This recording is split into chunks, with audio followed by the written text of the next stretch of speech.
Quels sont les niveaux importants pour à surveiller pour les grandes cryptos. On commence avec le Bitcoin, le cours du Bitcoin qui semble avoir relativement bien encaissé jusqu'ici la hausse des taux de la Fed américaine. En sera-t-il de même avec les élections de mi-mandat qui vont vite arriver? Oui, alors effectivement, bonne remarque. Je vous rappelle à l'instant, le marché crypto surperforme les actifs risqués, ça c'est une bonne chose. Effectivement, a plutôt bien encaissé la dernière hausse des taux de la Fed. Ma conviction forte, c'est que ce mois de novembre sera le mois de la rupture technique pour le marché crypto.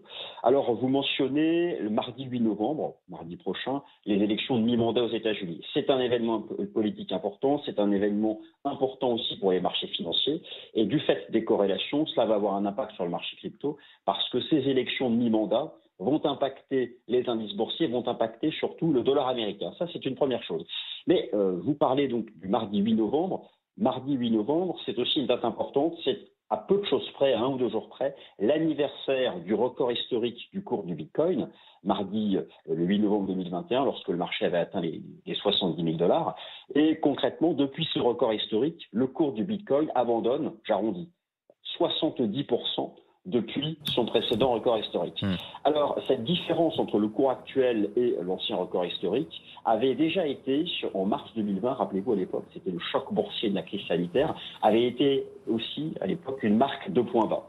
Alors, au-delà du fait que ces élections de mi-mandat aux États-Unis auront un impact sur les actifs risqués, et donc du fait des corrélations, un impact sur le marché crypto, c'est aussi une date qui sera importante pour le cours du Bitcoin. Ce sera un événement intrinsèque aussi pour le marché crypto.